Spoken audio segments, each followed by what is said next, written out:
Right now at 5, a shot in the arm. It's the hope we've been waiting for as the first coronavirus vaccines arrive in South Florida. We have CBS 4 News team coverage of this historic day. Electoral votes cast, the count expected to affirm President-elect Joe Biden at any time. But President Donald Trump says his fight is still not over. Deadline day, it's quickly approaching. If you're planning to ship gifts to loved ones for the holidays, see what's complicating deliveries this year. And the Dolphins' comeback falls short against Super Bowl champs. What does this mean for their playoff hopes? We're playing some Monday afternoon quarterback. Thank you for joining us. I'm Carly Barnett, in for Lauren Pastrana. And I'm Elliot Rodriguez. CBS 4 News at 5 starts right now. This is CBS 4 News at 5. Right now at 5, we're following two big breaking stories. Tonight, healthcare workers in South Florida begin receiving Pfizer's coronavirus vaccine. Pfizer began shipping nearly 3 million doses Sunday from its Michigan factory to all 50 states after the FDA gave the green light for emergency use. We will get to that in just a moment. But first, the Electoral College is formally casting their votes for the next president and vice president of the United States. Moments from now, the state of California is expected to add 50 of its electoral votes for former Vice President Joe Biden and Senator Kamala Harris. Those votes put them over the 270 electoral vote threshold to be affirmed as president-elect and vice president-elect. The president-elect will address the nation tonight after that vote is done. But the current president, Donald Trump, and some of his supporters are still vowing to fight the results of the election. CBS 4's Michael George is in Wilmington, Delaware. He is live with the latest. Michael. Well, Elliot, Carly, right now, President-elect Biden is on the verge of being certified as the official winner of the election. We'll have shots going in arms. We will have healthcare workers getting vaccinated much sooner than anybody would have anticipated just 6 months ago. God bless America. A medical milestone in Florida as healthcare workers around the state and here in South Florida become among the first in the nation to get the Pfizer vaccine. Governor Ron DeSantis was at Tampa General Hospital as the vaccines arrived this morning. The arrival comes as the state health department reports another 8,400 cases of COVID-19 and 138 deaths tied to the virus. The state surpassed 20,000 deaths since the start of the pandemic over the weekend. Nearly 3,000 of those cases in South Florida. 21 more deaths were added in Miami-Dade County, bringing that total above 4,000. 6 deaths were also reported in Broward County. And tonight, Memorial Healthcare System already has the vaccine, and Jackson Health System is expected to get it tomorrow. They are among the 5 health systems in the state to get the COVID-19 vaccine. In total, Florida is expected to get almost 100,000 doses before the week is out. So we continue our team coverage with CBS 4's Ted Scouten. He's live in Miramar, where the first vaccinations were administered just a few hours ago. Ted. Yeah, Carly and Elliot, Memorial already gave their first shots this afternoon. CBS 4 News. I feel excited about it. 95% of everybody that would be able to get the vaccine, it would be fantastic. A sign of hope from healthcare workers at Jackson Memorial Hospital after months of fighting on the front lines of the coronavirus pandemic. Jackson Health System doesn't have the vaccine yet, but that is expected to change soon. CBS 4's Peter Dench has been speaking with doctors, nurses, and social workers there. He joins us live with their reaction to the latest news. Peter, what are they telling you? Well, Elliot and Carly, some say they will take the vaccine right away. And still ahead on CBS 4 News at 5, can companies make the coronavirus vaccine mandatory for their employees?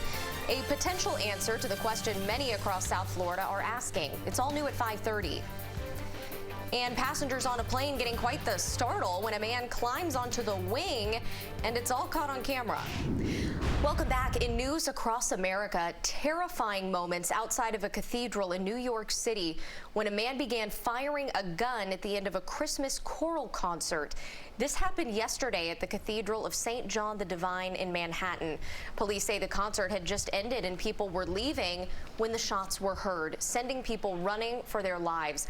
Officers at the event quickly moved in and shot the suspect, who they say had a rifle. The man was taken to the hospital where he was later pronounced dead. Fortunately, nobody else was injured. Early in-person voting is underway in Georgia for the state's 2 U.S. Senate runoffs. The early voting period runs as late as December 31st in some counties. Ballots are being cast in the races between Republican U.S. Senator David Perdue and Democrat Jon Ossoff, as well as Senator Kelly Loeffler and the Reverend Raphael Warnock. The early voting period could be even more important during the runoffs because of the shortened period for voters to request and return ballots by mail. And the Cleveland Indians will be changing their name. It's the latest pro sports team to drop a moniker that many see as racist toward Native Americans. The baseball franchise had already phased out its former mascot, Chief Wahoo. No new name has been announced, and the team says it will continue to be the Indians until a new name is chosen. Earlier this year, the Washington football team dropped the name the Redskins. All right, let's check in with Craig Setzer on a pretty much perfect day. We really like this, Craig. Yeah, very, very nice. Still to come, the Miami Heat tip off their preseason tonight at the American Airlines Arena, but there is something missing. Oh yeah, it's the fans. Mike Cunio is live with a preview at 5:30. AMC Theaters are getting a lifeline amid its financial struggles. The largest theater chain in the United States says Mudrick Capital Management agreed to invest $100 million into the cash-strapped chain. AMC is currently only operating about 400 of its roughly 600 locations, with limited hours and seating. Still need to send some gifts? Well, tomorrow is the ground shipping deadline, with most major carriers to guarantee package delivery by Christmas. This holiday season, more packages are being shipped than ever before. As CBS 4's Elise Preston reports, there are still options for those last-minute shoppers. Shoppers are scurrying. It's a medical milestone in the battle against COVID-19, but there are now questions about whether employers could require employees to get the shot.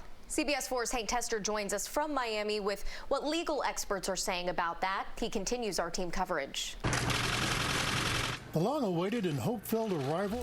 Time to check out what's trending now, and CBS is bringing all of us a musical night with a message. And it's got a little bit of something for everyone. It's called Play On, celebrating the power of music to make change. It brings together names like LL Cool J, Bon Jovi, and Sheryl Crow for a benefit to raise money for the NAACP Legal Defense and Education Fund and the group Why Hunger. The show will feature everything from country and rock to hip-hop and jazz.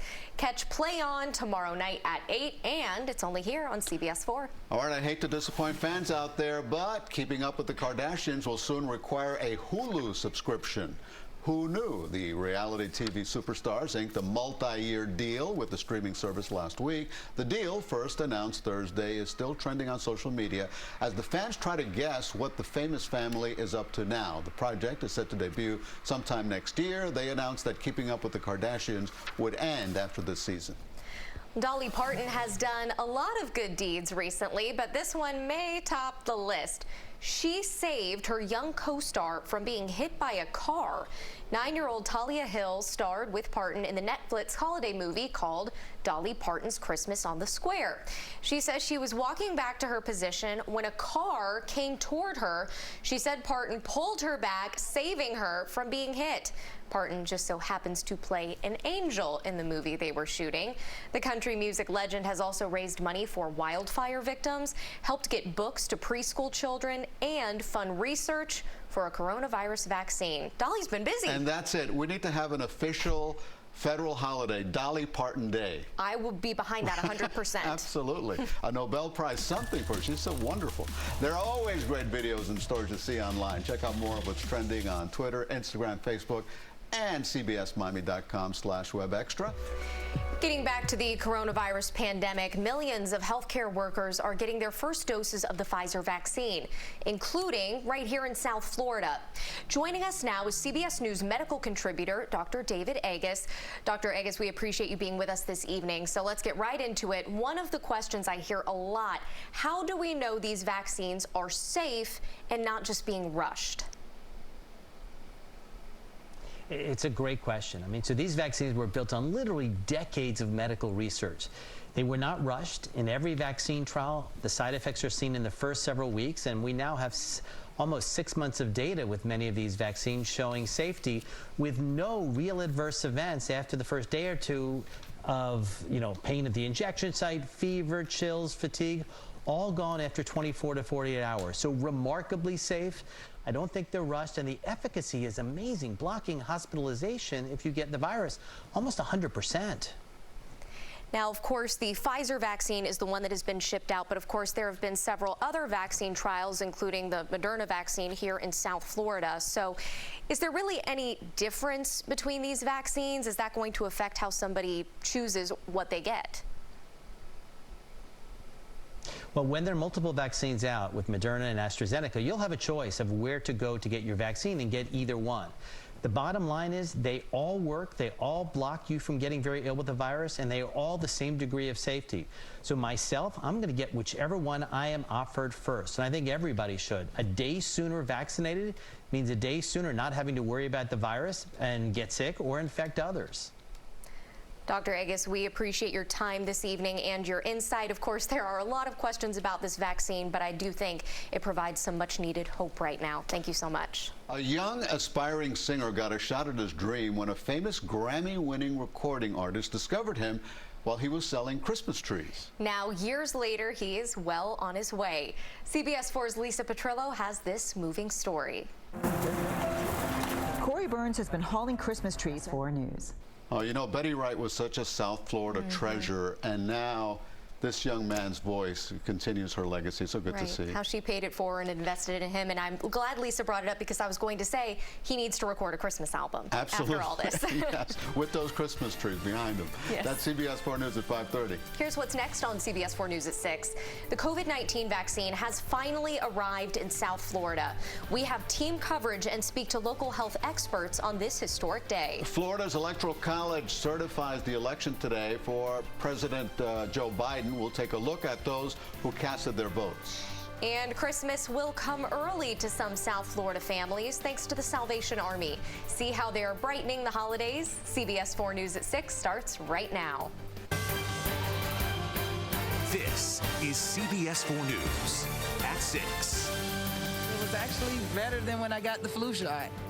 No pain, no reaction. I didn't really feel it at all. Right now at 6, the coronavirus vaccine is now in South Florida, and some healthcare workers joined others nationwide, becoming the first in the country to get the vaccine. Good evening, everyone. I'm Elliot Rodriguez. And I'm Carly Barnett, in for Lauren Pastrana.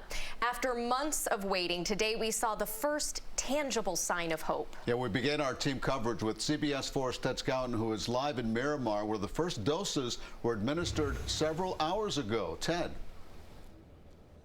Yeah, Elliot and Carly, just hours after the first COVID-19 vaccine. We're live in Miami. Peter Dench, CBS 4 News. Peter, thank you. Governor Ron DeSantis was at Tampa General Hospital this morning as the hospital received its first shipments of the COVID vaccine. Tampa, along with Memorial Regional and Jackson Memorial in South Florida, are among the 5 health systems in the state to get this vaccine. In total, Florida is expected to get almost 100,000 doses by the end of the week. Today, we will have shots going in arms. We will have healthcare workers getting vaccinated much sooner than anybody would have anticipated just 6 months ago.